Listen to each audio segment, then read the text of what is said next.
To both of the people that are out there that are still playing Suicide Squad Kill the Justice League some 9 months after release, I can't believe that this game is still going, you will be greeted to a brand new character, and guess what?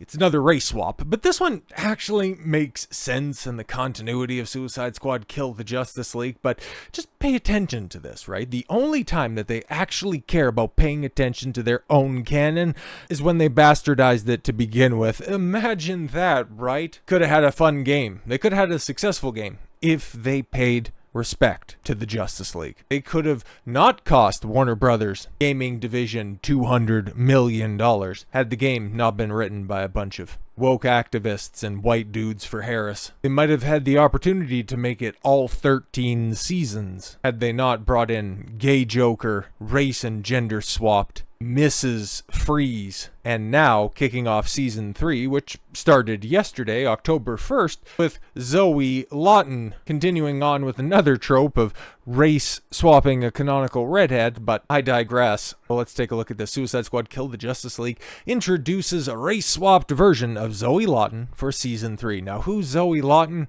Well, she's the kid of Deadshot, who in this game is black. What is it? Is that Will Smith's character in the old DCEU's Suicide Squad game? Or, I'm sorry, movie. Game was written by... I'm sorry, the movie sounded like it was written by the people that, wrote this game. Trash movie. But because they got away with it once, they thought they could continue to get away with it, even though there had already been a Deadshot in the Arkhamverse, which this game is very much a part of.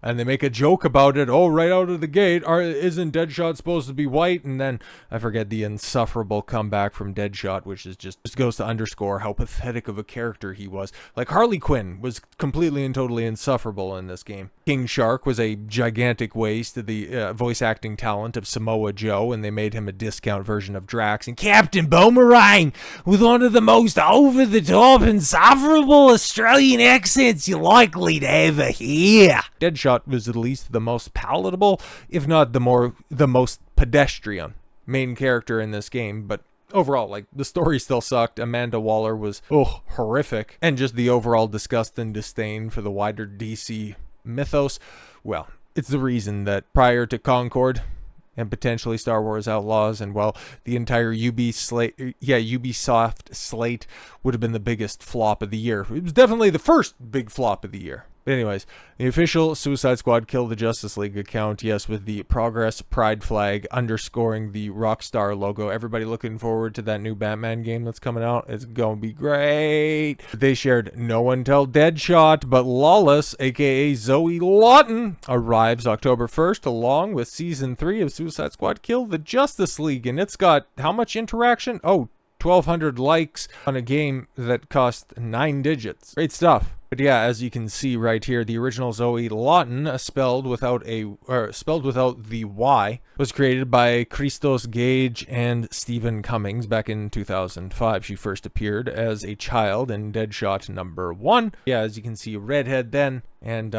not so much anymore. After DC Comics relaunched its entire line in 2011. Okay, good. You got to be specific because DC relaunches their comics continuity with the same frequency that game developers change their personal pronouns. Zoey Lawton was aged up to a 12-year-old and reintroduced in Suicide Squad 1 in 2016 as part of the Rebirth initiative. Gross. But yeah, I guess the race swap was presaged right there because there you go. You got black hair in that one. What's happening right now? It's unclear what Zoey Lawton's backstory will be in Suicide Squad Kill the Justice League, and will anybody figure it out, and will anybody care?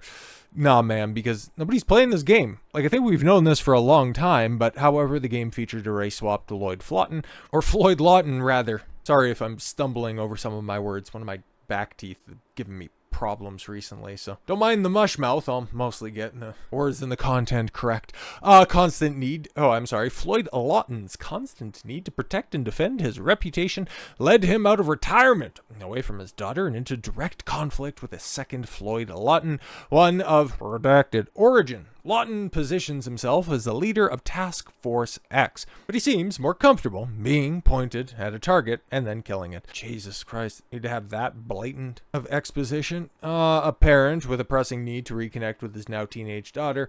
This is currently the leverage Argus is using to keep Lawton in line. Yeah, exactly, and there's the backstory. And one of the character profiles, you can also find the Wonder Woman one, apparently, the game as well, and it talks about how she has a constant battle against, toxic misogyny and a bunch of other insufferable modern day-isms in that. But yeah, there they have the first appearance. Yeah, he was in Batman 59 back in April of 1950, but not that version of Floyd Lawton, obviously. This one's updated for the modern audience to experience. Boy howdy have they experienced it.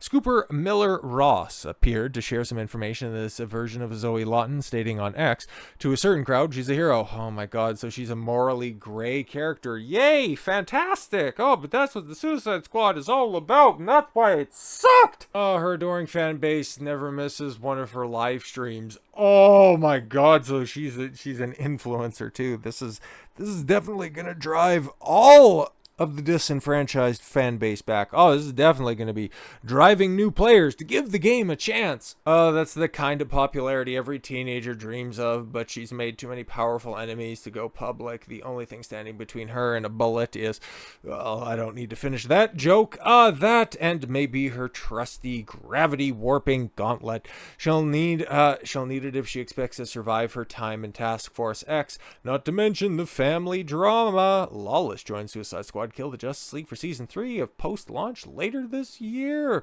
Like the mysterious Arkham Knight before her, Zoey... Oh, so just like Batman, Zoey suiting up as Lawless is an original machination on the team at Rocksteady, and I expect she'll similarly wind up in the corners of DC canon before long. Oh, yeah, exactly. But to just drive home how much nobody's gonna care, and realistically, I haven't seen this discussed by many people because everybody's already said their piece on the failure of this game. It finds new and interesting ways to continue to find itself back in the news cycle, only to be laughed at and to remind everybody how big of a failure this is and why nobody's excited to give the game a second look, because it's bad. Like, it's written poorly. It's not just they disrespected Batman, they wasted the final voice performance of the legendary Kevin Conroy as Batman. The gameplay is repetitive, the UI is atrocious. They disrespect more than just Batman, okay? The Flash's disrespect is probably even greater than Batman's, okay? And how they deified Wonder Woman for the simple fact that she is a woman and nothing else is just totally absurd. But every aspect of this game fails, and failed spectacularly. And we've known this since February. It's just amazing how we're here 9 months later. Crazy to think about. Still talking about this game's failure. But yes, Suicide Squad Kill the Justice League was a financial failure for Warner Brothers Discovery, and Rocksteady, who is still going to get another kick at the can for Arkham games, which, why? Warner Brothers Discovery Chief Financial Officer Gunnar Weidenfels revealed the company took a $200 million impairment charge on the game, starting with studios. The $400 million year-over-year decline during the first quarter was primarily due to very tough competition we faced in games. There was literally nothing that came out in the first quarter that was competition in your space. Final Fantasy VII Rebirth obviously came out, but it's not a live service shooter. Okay, it's a very different market. Divers was still far off, and I guess you're going against lingering sales for the lowest received and the lowest reviewed Call of Duty in years. Oh, okay. Yeah, but which we impaired, leading to a $200 million impact on EBITDA during the first quarter. It also reported recently that Tom Phillips of Eurogamer developed Rocksteady had begun laying off employees. Reportedly, his report claimed that the company laid off over half of its quality assurance department, reducing it from 33 to 15. Number of employees allegedly told him product quality will now suffer as a result. So yeah, I mean, you look at the people playing the game, okay? According to the Steam charts, that's a snapshot. And where is that from? September 26th. Well, I'm recording this Monday evening, a day before Zoey's release. And well, we can take a look at this before we punch out of the video. And here we are right now. Oof. Nobody's looking forward to the season 3 dropping, mostly because nobody was really excited to play this game to begin with.